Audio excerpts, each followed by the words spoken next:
So today I thought I'd do like a big vase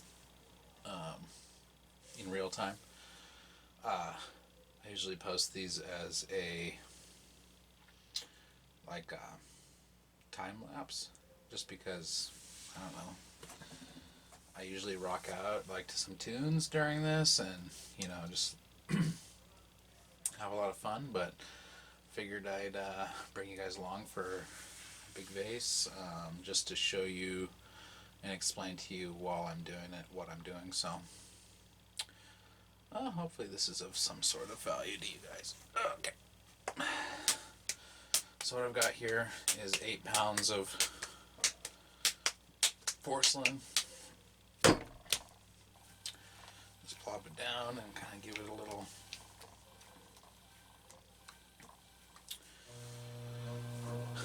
pre-centering, especially with large chunks of clay. Really helps to do this, but helps on small pieces too. Just kind of pat it into the center so that a lot of the work is done for you ahead of time. This porcelain froze last night. It's actually frozen a lot of times, but this was outside at 26 degrees Fahrenheit all night, and it just about an hour ago outside got above freezing, but I pulled this from a box that was stored outside. So clay, when it freezes, if it freezes solid, so like if it's below freezing for many days, you'll have to wedge the crap out of it. But if it just is under freezing once in a while, it's not that big of a deal. This is straight from the bag. I just wedged it up into a ball, and it spent a whole lot of time, maybe 2 minutes wedging it. So if you're worried about clay being outside and frozen, as long as you don't live in like the tundra, I think you're usually fine.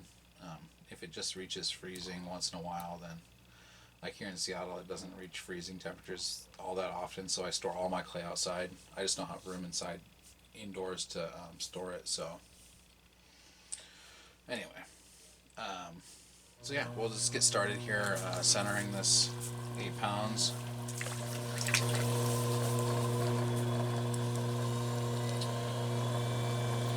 Just a lot of squeezing force, both hands. Pull it up into a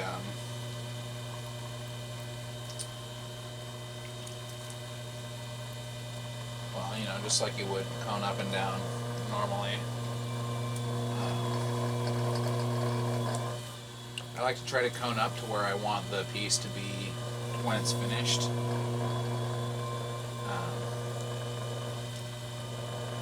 Clay has a memory, so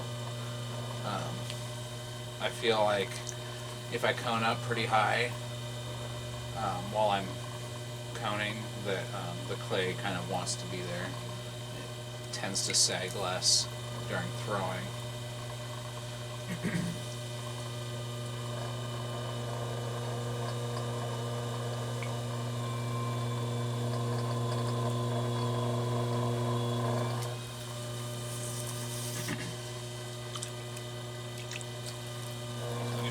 Last coning here.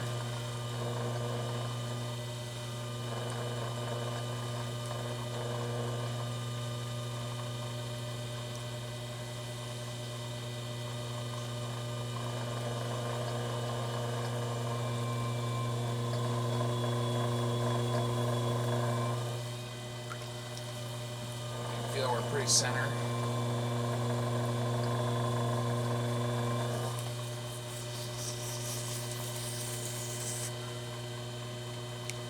So, I'm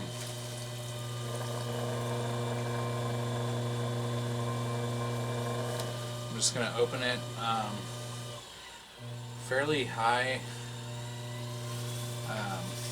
I could cone it in, or pull it in a bit more, color it in, and open a little bit higher.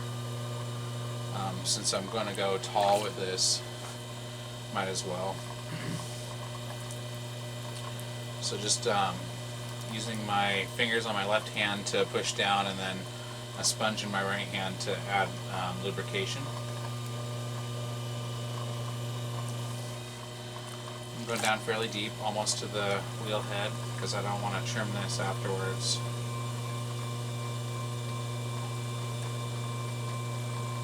I might still end up trimming it, but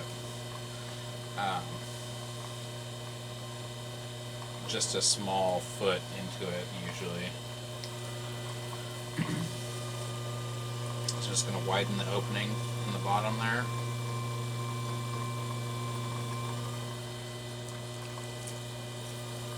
Lots of lubrication.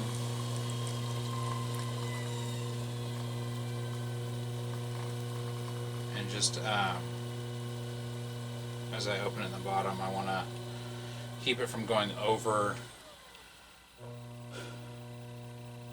the sides, so as I open the bottom, I'll also pull up and into the middle, and then I'll also collar it in afterwards.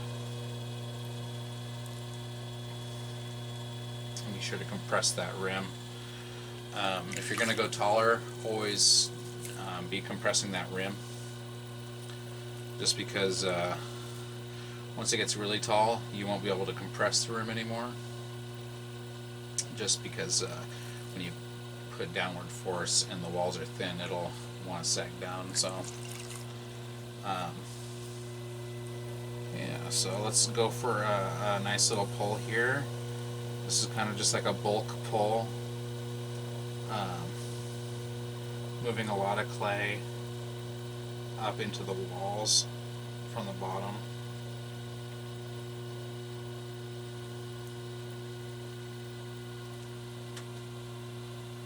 And then compressing the rim again afterwards. And then go ahead and collar it. You want so the further that the clay is off of the center of the wheel, the more it'll want to be off the center of the wheel. So if you want, especially like during the first few pulls, you want this to be tight to the center, because then it'll be able to maintain this thin form that you can change later. But if it gets too wide, you won't be able to change it later. So just go ahead and do another pull here. There's a lot of clay down at the bottom, so slower wheel speed, moving a lot more clay.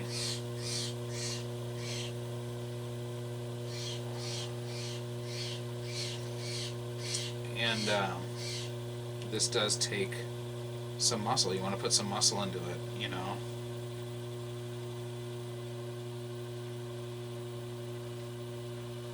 You don't, you can't just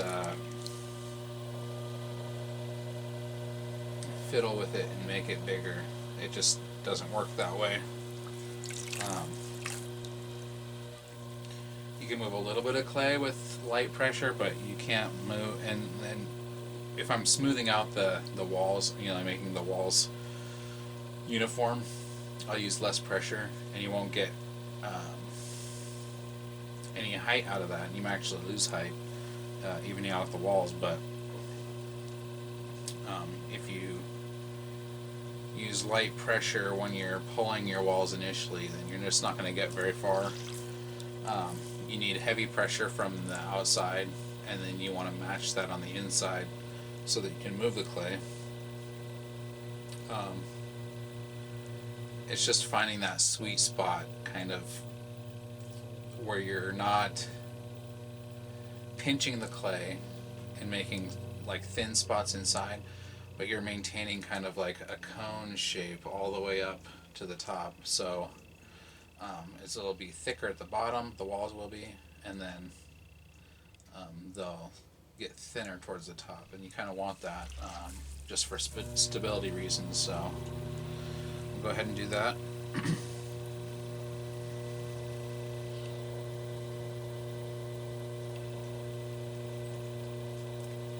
You don't have to go fast. You can move plenty of clay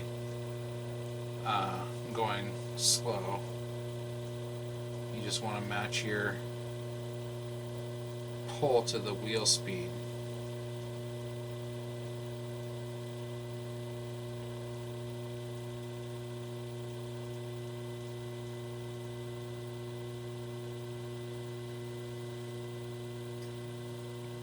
So you can kind of see here,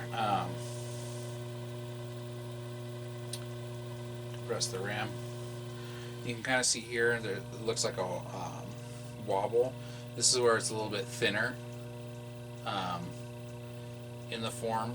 You know, you got your steady, there's no wobble down here and there's no wobble up here, but here in the middle it's a little bit wobbly. Don't let that discourage you. That's just normal. It's just a little bit thinner right here. So in your next pull, you'll want to slow down through this area because you want to even out the thickness from the bottom to the top. So yeah, don't get to this point and have like a kind of like weird wobbly middle and then think that it's over, because it's not. Definitely something that you can recover from. So I'm actually taller than my arm right now, so what I'll do is I'll stand up and I'll do my next pull, and you'll kind of see that wobbly area even out.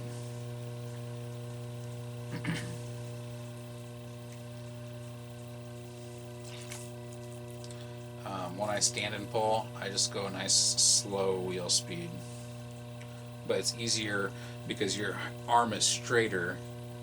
You know, you don't have to bend your arm and kind of have this weird angle if you're standing up. But you need to brace. You still need to brace your arms. So you'll see me kind of brace my arms against my legs while I'm doing standing pull.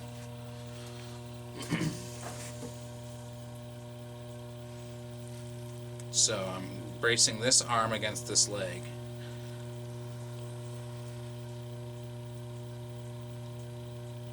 And it's just a nice, you want to match your pull to the wheel speed.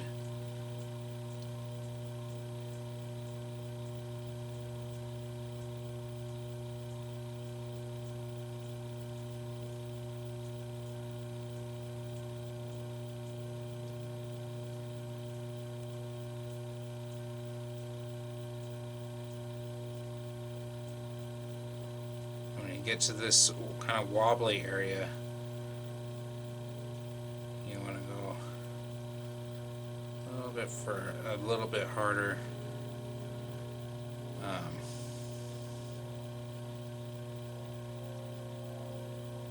You don't want it to collapse, but you want to even out the walls still.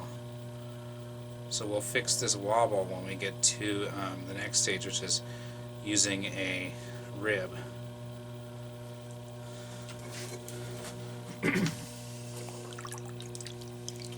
So now we got our wooden rib here. Go ahead and lubricate the walls inside and out. When you use a rib, if you don't have any lubrication, then the rib will want to catch on the form, and you don't want that. So I'm just reaching down into the bottom, and I'm just it's almost like a normal pull, but you want your outside hand to be really steady.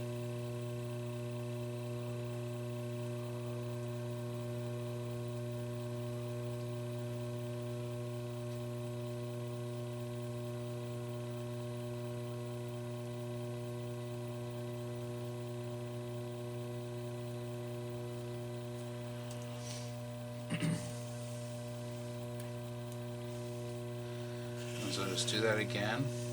Just this slow wheel speed helps. Just move slowly while the wheel speed is slow. And you'll kind of see this middle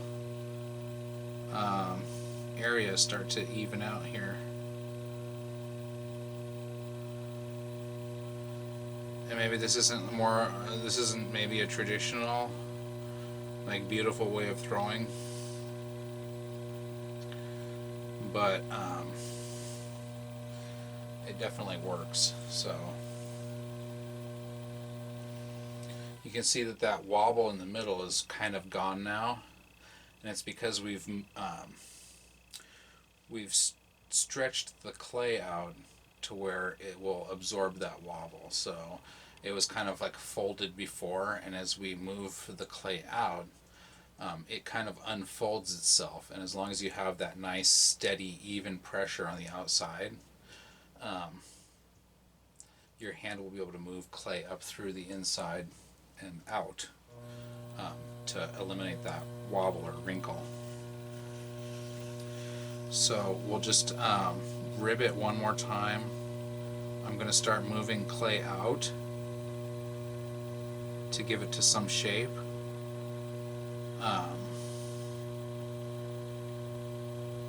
It's getting fairly thin now, so I'm going to want to start doing my shaping, just because when it's thin, when you got your cylinder nice and thin, then the shaping can kind of start taking place, and it'll even thin it out even more. So I'm just coloring in the top here a little bit because I kind of want this to be a top heavy form, and when they're top heavy, you kind of want to do the top first and then go back and do the bottom. So when I do this, I'm kind of putting less pressure at the bottom as I'm doing this shaping pull, and then I'll increase pressure here to actually shape the top half.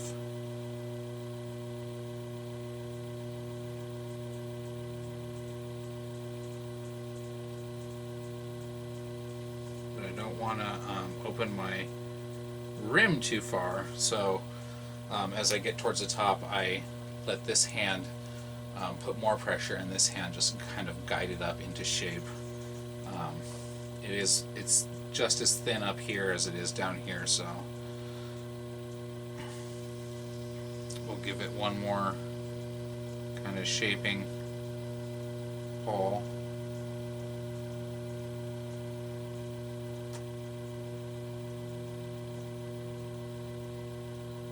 And then I'm letting off the pressure on the inside and kind of letting the outside hand do the work here. And then I end just before the rim, my pull, because I want the rim to stay firm. And you can even almost kind of compress the rim at this point, but after this it's going to be no good to try to compress the rim. It's just going to make the whole thing fall flat. So now I'm going to build out the inside. I'm going to build out the bottom half. So we got our top half kind of taken care of for the most part. Anything torquing. And then I'm just going to kind of follow this up, and then I will beef up this top part. This is where it gets tricky because the rim will want to fall inside, so you really need to support the inside of the rim towards the top.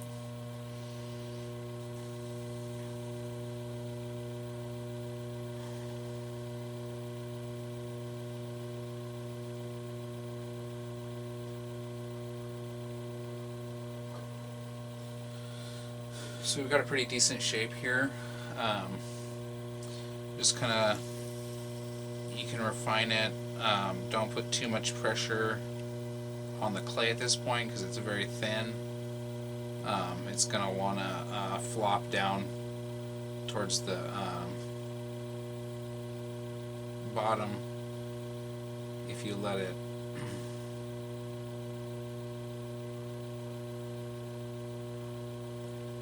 And one trick to keep the top rim from falling down inside is to put like a slight curve on it to the outside. This adds strength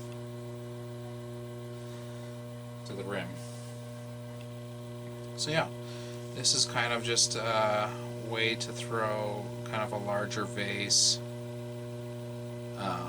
even a jar, like if you're going to do like a large fermentation jar, you kind of want to follow the same thing, but you would basically at the bottom you would you'd build it out more so that the walls are straight for like a fermentation jar. But this is just a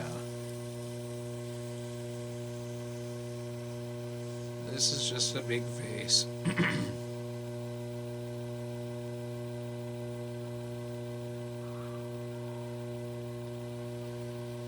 So now that I've kind of got the shape that I want for this vase, I'll just go ahead and remove the throwing lines.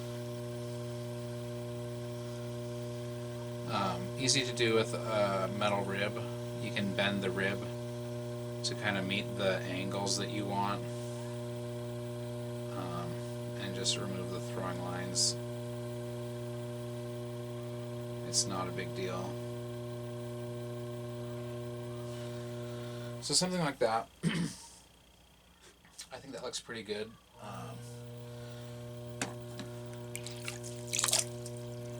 Go ahead and don't forget to remove the slip from the bottom.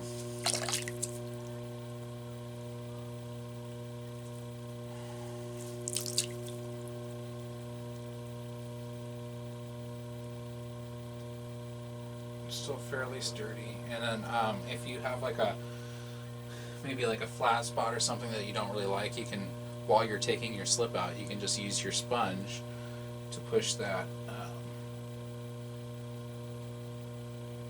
spot out of the inside. And then we'll just take care of the rim here. For a vase, a sponge is fine. If you're doing like a functional wear, like something you're going to put your lips on, you want to use a chamois. The chamois will help compress any particles that are in the rim so that they don't hurt your lips. Yeah, there we go. Nice big fat vase.